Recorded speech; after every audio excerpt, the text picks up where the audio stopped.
Welcome to the Carnivore Cast, the podcast focused on the carnivore diet and lifestyle, with practical advice from successful carnivores, citizen scientists, and top researchers. I'm your host, Scott Meslinski, and I'm here to speak with experts and experienced carnivores to get answers to your biggest and meatiest questions while helping you live your best life as a carnivore. Phillip Meece is the creator of the Carnivore Bar, a zero-carb, high-fat meat bar, along with his wife, Mary Ellen. I first had a chance to try the Carnivore Bar at the Boulder Carnivore Conference, and I loved it. I'll say up front that Phillip is not sponsoring the show, and I don't get any kickbacks for this. I'm just a huge fan of a high-integrity entrepreneur creating a great product for the carnivore community.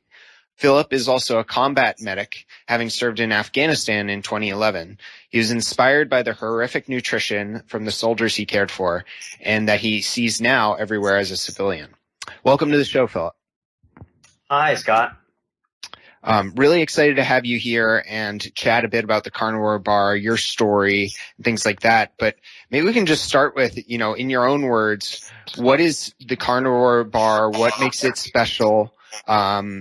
And how is it different than Pemmican? So Pemmican is a really good comparison. Pemmican was a Native American food for, taking on the go, for trappers and people who were out and about. And obviously there was no refrigeration in 1700. So Pemmican is kind of the aim. But if you've ever had Pemmican, made Pemmican, or traveled with it, it's the texture and it's just kind of unappetizing. It's like meat snot. And it's slimy, and it's people put it in rawhide bags, and it was the step before dying, but it wasn't exactly pleasant. People put berries and all kinds of things that carnivores are not going to want. So we have a zero carb Pemmican bar that is solid at room temperature and a little bit crunchy. So those key differences, as well as a process that hopefully increases the shelf life, is the difference. Yeah. And I love the taste, and I've compared it to Pemmican, as well as other bars, things like Epic bars and beef jerky, and I think it's delicious. And the other thing that's unique is it's high fat, right?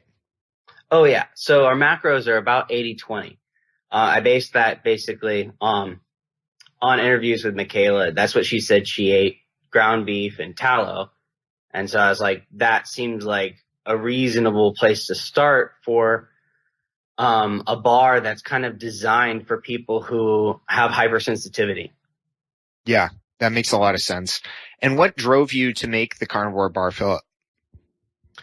So first and foremost, for myself. So I'm a carnivore, and I've had this bumpy health journey. And basically, I wanted to be able to leave my house for more than 12 hours, and not be fasting. Because you go to social events or you travel different states, and you go to a gas station. It's like, do you gamble with preservatives and weird sourcing and stuff like that, or do you make a bunch of pemmican or make a bunch of jerky that you can travel with? It's like, I just didn't see a good solution for that. If you're on a 12-hour shift or doing something for a long time and you forget to prepare ahead, you just, now you're on a fast. Yeah, that's interesting. And can you talk a little bit more about your health journey and what got you started on carnivore? Sure. It's kind of a rambling story. I don't know where to begin, but I've always been a sick kid, and I will start from there and then jump ahead to I deployed. Yeah. And one of the things that they did to prevent malaria is they gave us doxycycline every day. I forget the dosage, but it made a lot of soldiers feel sick, and they stopped taking it the very first week that they were there. But I didn't. I took it for most of the year. And I started to experience weight gain and sluggishness and a lot of symptoms that people have had from exposure to antibiotics long term. That's consistent with dysbiosis. Now, I'm not a doctor. I can't give myself that diagnosis, but that's what I think happened based on just my research as a citizen scientist. And I couldn't get right on keto.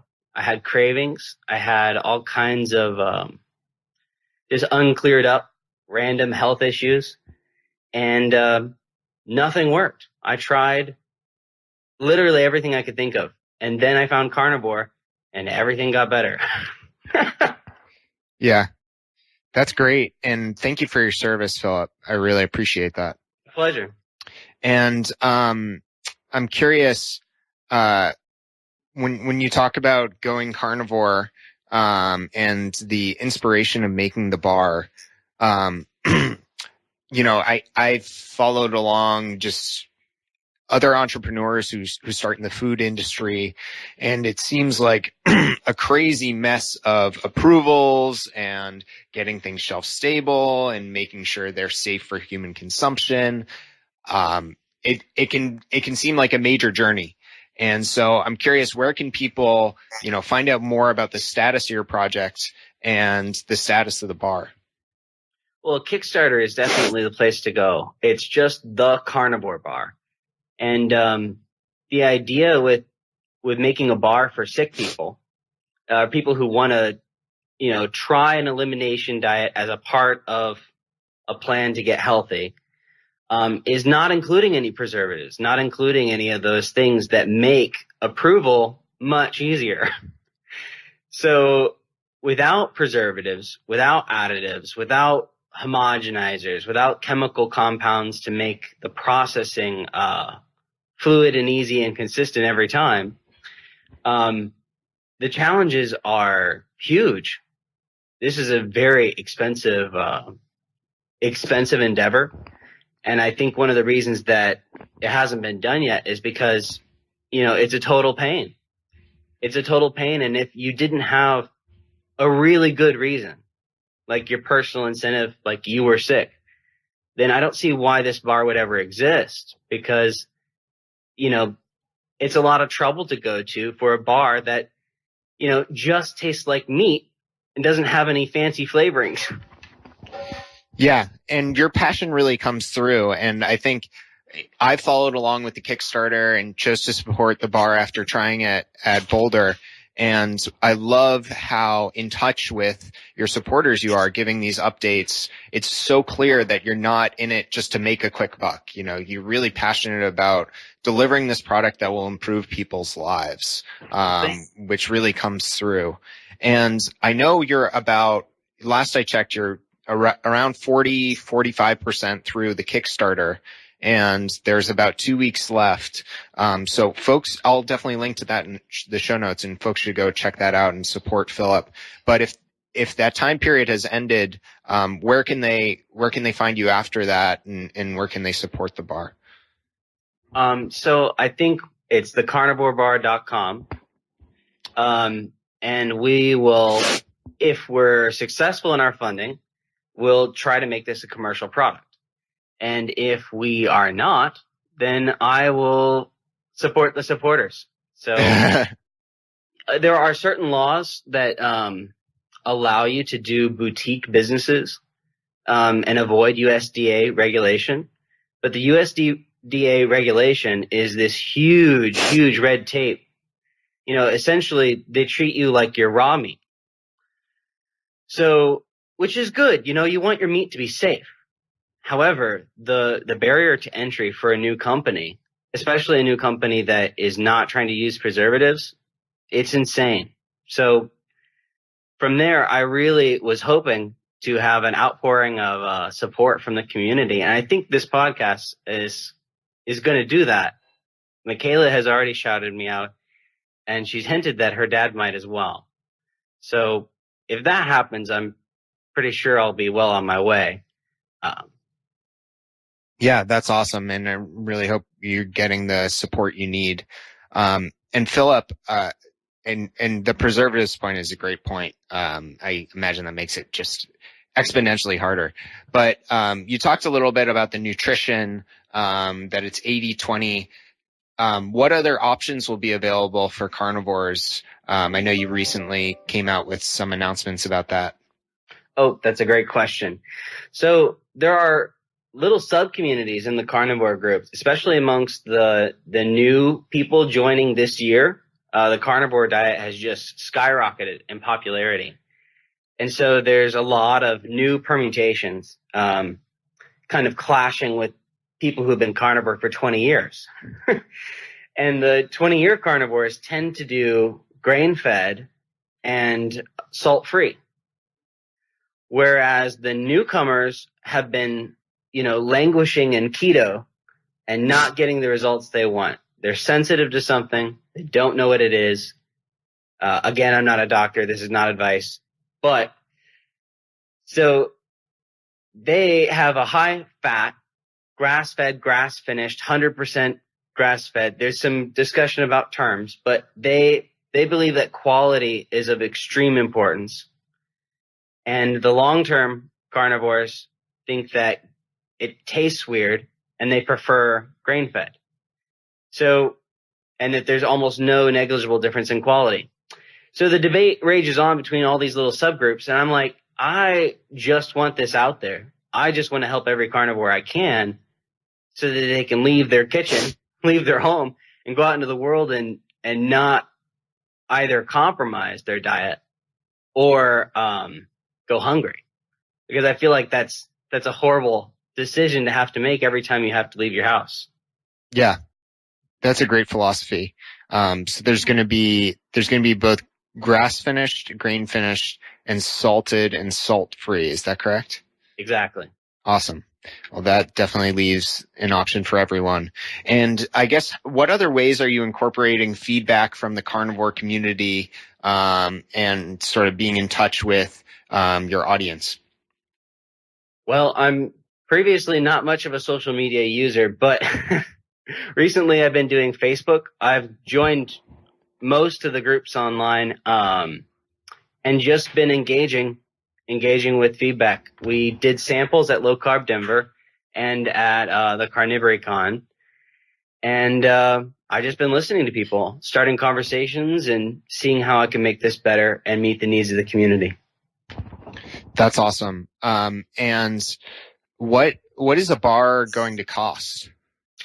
So it is really, really dependent on scale. So if all 22,000 of the World Carnivore Tribe join in and become avid users, the cost of the bar could drop precipitously. I would love, personally, for this bar to be $3. That's my target.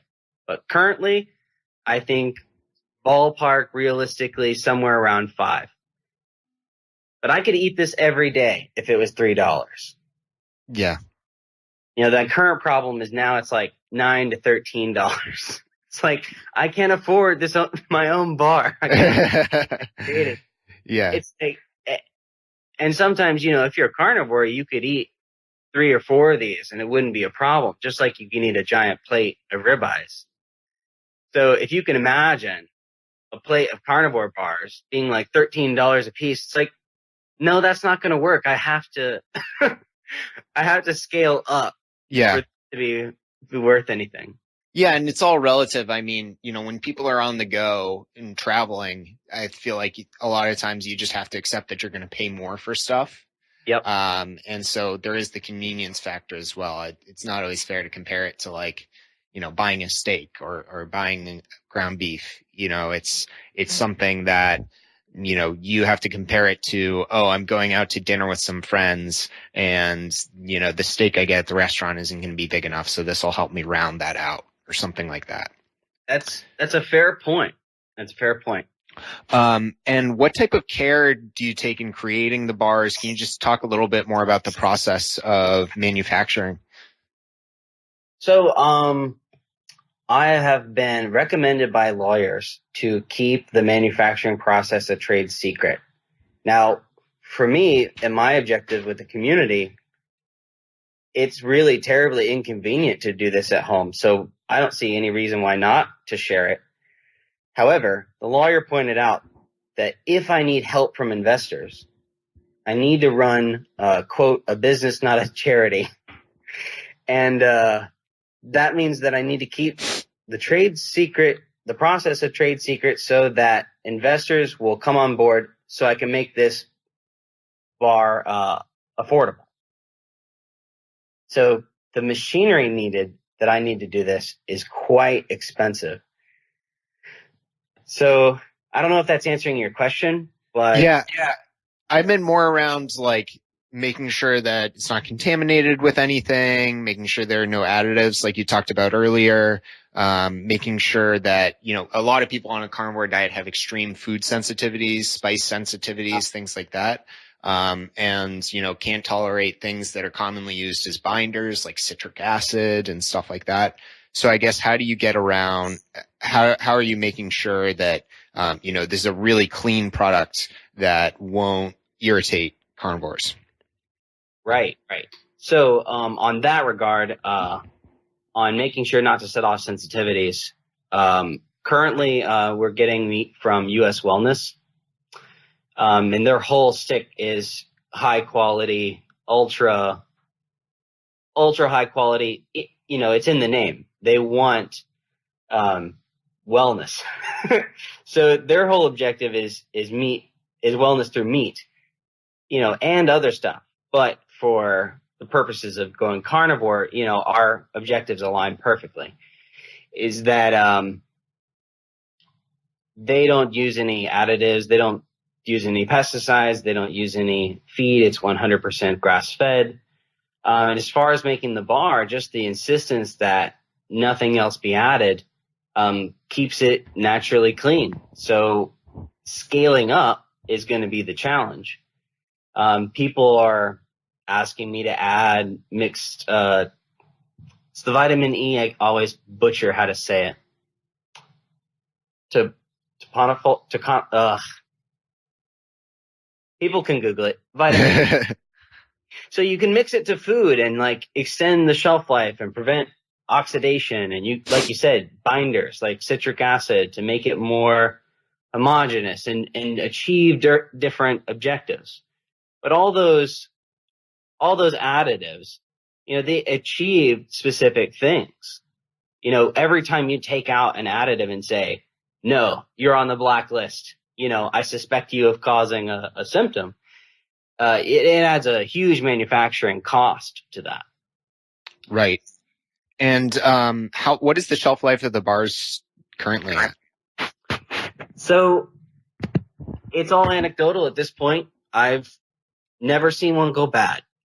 I've had failures earlier in the process, but 5 months, I've seen a bar last 5 months, you know, unrefrigerated. So it's one of those things that I really want tested.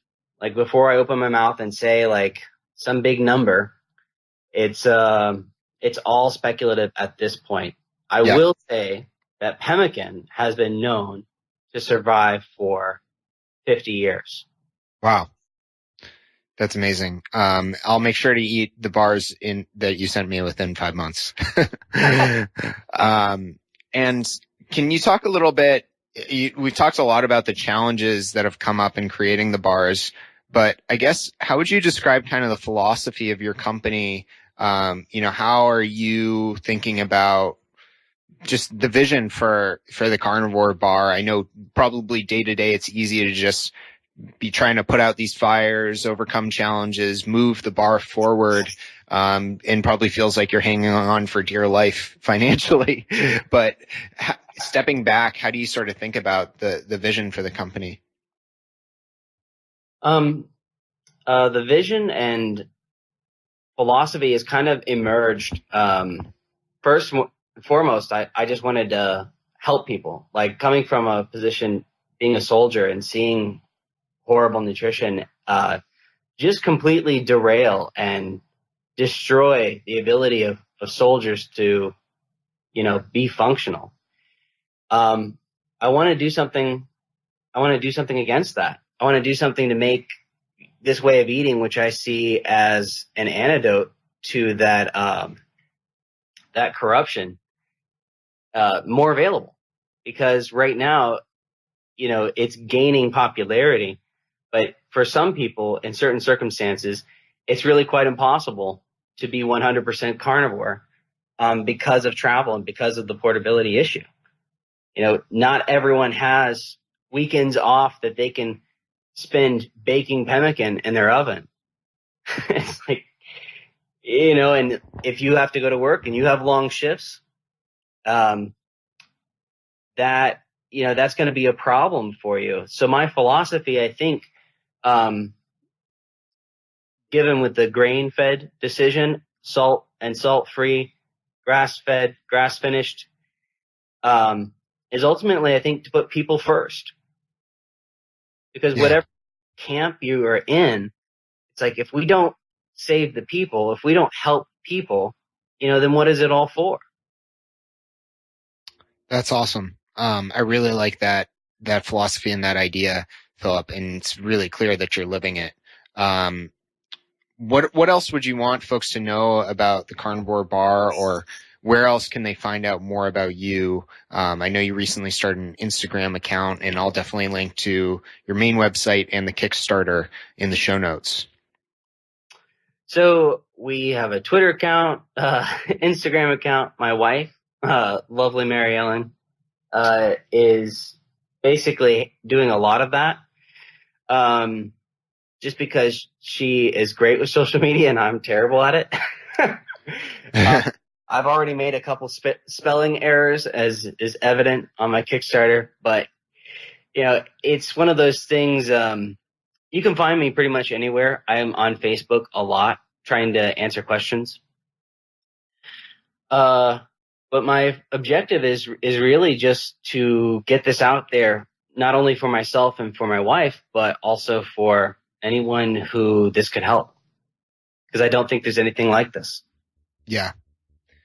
That's awesome. Well, Phillip, I really appreciate you coming on today. I'll try to get this out to folks as soon as possible so they can go and support the campaign. And really appreciate what you're doing, and you're an inspiration to me. So keep up the great work. Well, I appreciate what you're doing. Spreading the word is huge. Absolutely. Have a great rest of your day. You too, Scott. Thank you for listening to this episode of the Carnivore Cast. If you enjoyed this episode, please review on iTunes. It really helps us out. And share it with a friend. What questions would you like answered, or who would you like to hear from in the carnivore research community? You can find me on Twitter, Instagram, and Facebook at Carnivore Cast, or go to carnivorecast.com. You can also email me at info@carnivorecast.com. I'd love to hear from you.